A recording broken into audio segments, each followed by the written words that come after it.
just want to say very little about what I do. I run a legal high school out of a home office. As Dave said, I've graduated 1,500 people. They've gone on without benefit of a traditional high school education to do everything from professional rock climber to doctor.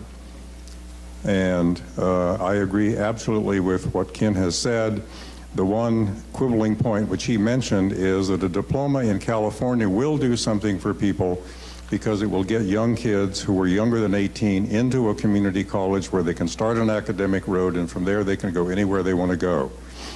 It is possible to skip high school, bail out of high school partway through it, be a homeschooler, be an unschooler, and do whatever you please. Start at a community college, build a record, go from there to a four-year school, go from there to a professional school, become a doctor, become a lawyer, whatever. High school, as Ken said, is totally unnecessary, and anybody can do anything they want to do without going to high school. So I would like to tell you some of my experiences. The first one was in a public high school when I was still, I'm a slow learner. It took me 32 years to figure out that I needed to get out. And one of the things I taught was chemistry, high school chemistry. And on one day I gave an exam, and there were two young women in my class who were very, very obviously cheating. So I sat down with them in a private moment, and we talked about what's going on. And I did not say, what's up with the cheating? What I said was, what's going on? And it turns out that they hated high school. And it seems to me that if you hate high school, there have been actually scholarly articles written about the similarities between high school and prison.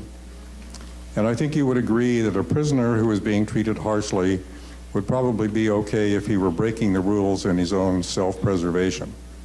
And this is what these girls were doing. They were cheating because this kept school at a distance. They didn't have to get involved. It was the easiest way to get through stuff that they weren't interested in getting through, including chemistry. And I'll say some more about chemistry as we go on. So I sat down with them, and we talked about why they hated high school and what they wanted to do with their lives. And I explained to them that there was a test that they could take. It's called the California High School Proficiency Exam. This is not to be confused with the high school exit exam, which is a requirement for graduation from public high school. The California Proficiency Exam provides an opportunity for people to take a test and test out of high school. So I told these two young women that they could do this, and they did, and they left high school. And unfortunately, I tried on a number of occasions to track these people down, and I haven't been able to do it. So I don't know what became of them, but I strongly suspect that they've been very successful in doing whatever they chose to do, just like the people that I graduate now from my school, who go on and are successful in doing a wide variety of things. My requirements for graduation are simply that the kid and the parents agree that it's time to move on, period.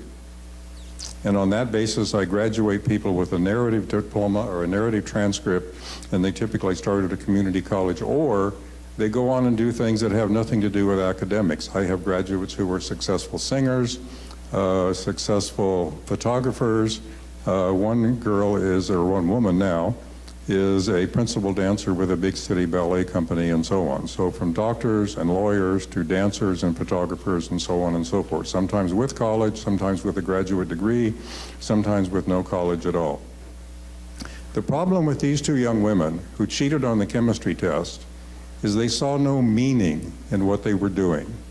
It had nothing to do with what they were interested in. It had nothing to do with their lives. And they furthermore felt uncomfortable in the setting that they were in. It just was not for them a good place to be. Another young woman I worked with, and this was a young woman I worked with through my private high school, wrote this as part of what she wrote for me in order to graduate. When I was attending Middle Bay High School, Middle Bay is a fictitious name to protect the guilty, I became very unhappy. I felt trapped, and I didn't even know who I was anymore. I felt foreign and unfamiliar to even my own thoughts, my voice, and mind. I felt incredibly drained physically, my health was weak, and I was sick a lot. And I would propose to you that one way of interpreting this comment is that this young woman felt that herself had no meaning. Why am I here? Who am I? What am I doing? I feel awful. and so on and so forth. And now I would like to read to you what she wrote for me very much more recently. I earned my diploma from Beach High School 18 years ago. After graduating, I traveled through Europe, visiting 7 different countries, and gained a much wider perspective on life. Sorry, there's a shadow here, making it difficult. I gained a much wider perspective on life. I attended community college, explored a variety of subject matters that interest me while also obtaining my AA and working full-time. It was during this time that I discovered my innate drive to express myself through photographic arts. I went on to transfer to California College of the Arts, receiving a faculty honor scholarship based on my portfolio.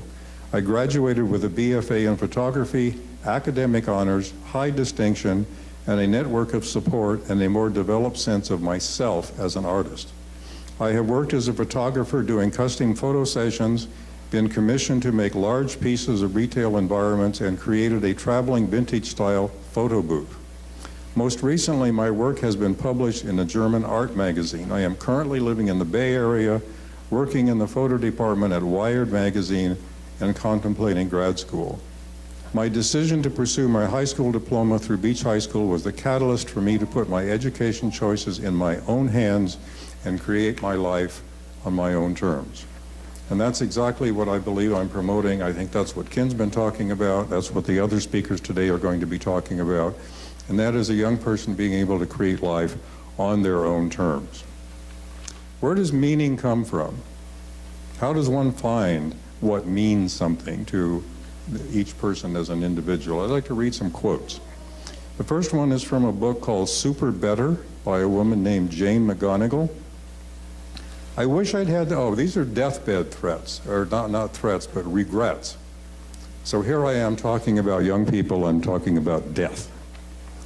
There are 5 common deathbed regrets that Jane McGonigal describes in her book, and I'm going to read you 2 of them.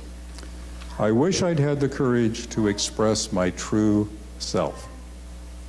And I find that incredibly moving and incredibly sad, that someone who is near death has never had an opportunity to express his or her true self. And the other one is, I wished I'd lived a life true to my dreams instead of what others expected of me.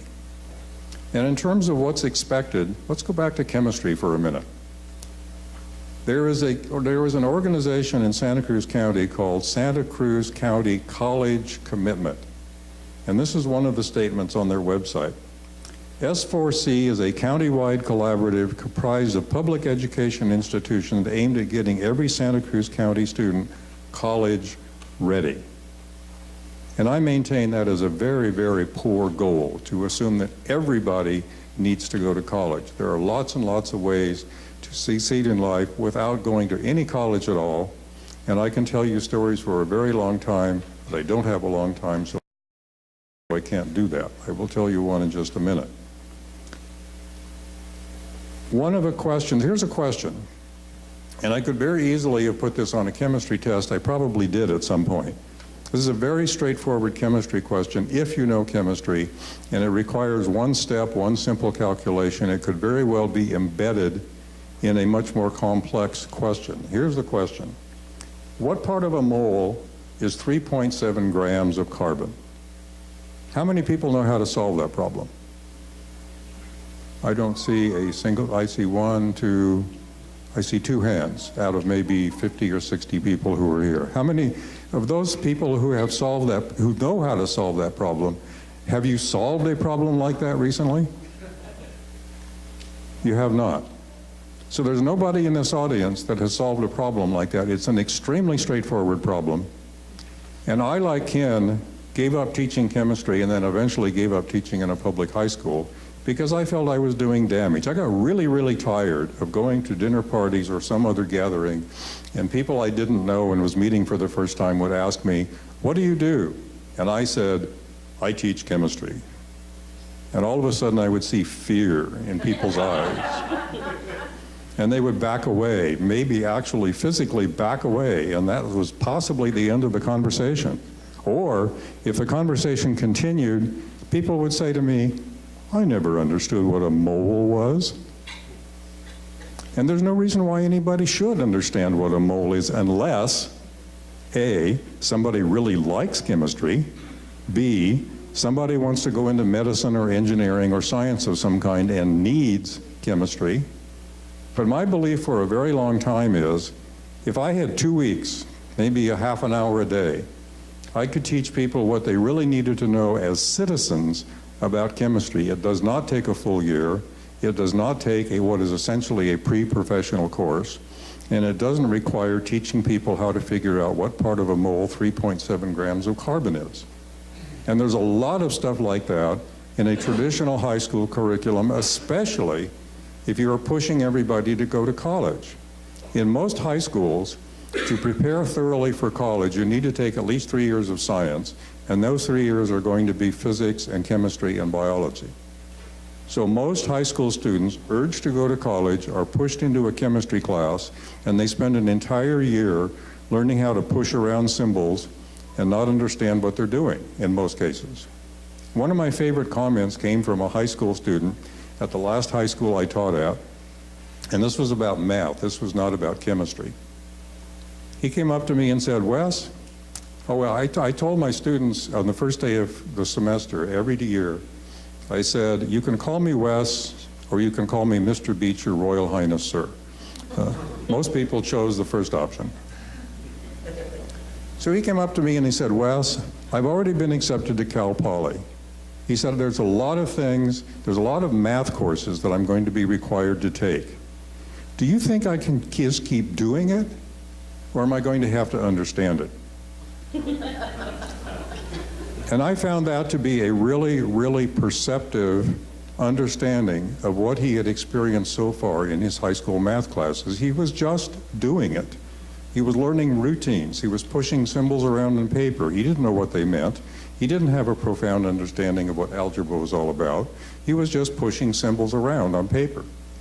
And it's my belief that that's what kids in high school chemistry classes are doing, and physics classes, and biology classes, and maybe even in their English classes. They're pushing around words to do something that the teacher wants them to do. It is not something, they are not writing something that expresses something that has meaning for them. Here are a couple of other quotes about meaning and where it comes from. There's got to be a voice deep, this is from Viola Davis, movie star, in Fences, recently nominated for an Academy Award. She was interviewed on CBS Sunday Morning not long ago, and this is what she said. There's got to be a voice deep within you that is untouched by definitions and is there that you become divinely who you are. And here's one more. This is from a book titled Presence by a woman named Amy Cuddy. She says, your boldest self emerges through the experience of having full access to your values, traits, and strengths, and knowing that you can autonomously and sincerely express them through your actions and interactions. And there's a great deal that goes on that is not autonomous and is not sincere in a public high school or a private high school where people are pushed into courses that they don't want to take and have no interest in. Now, I agree with Ken completely. If kids like high school, if they're having a great time, they like the subject matter they're discussing, that's great. So, no problem. All right, Dave is indicating to me I've got 5 more minutes, and in those 5 more minutes, I'll tell you one more story. And this is not a person who was involved in my school in any way, either when I was teaching in a public high school or in my own private high school. But I met a man in Capitola, over the hill, who owns a dress shop, a women's clothing store. And I met him when my wife walked in the store many years ago, about 30 years ago, and we both saw a dress we liked, and she tried it on, and it became her wedding dress. And while she was trying on this dress, I got to talking to the owner, and he had some interesting things to say, so I said, can I buy you lunch, and we can talk about your business and how you got doing this. So this is the story he told me. He said, I went to Aptos High School. I did really well. I could have gone to a 4-year college, but I didn't. What I was interested in was surfing. So what he actually did was he got a job.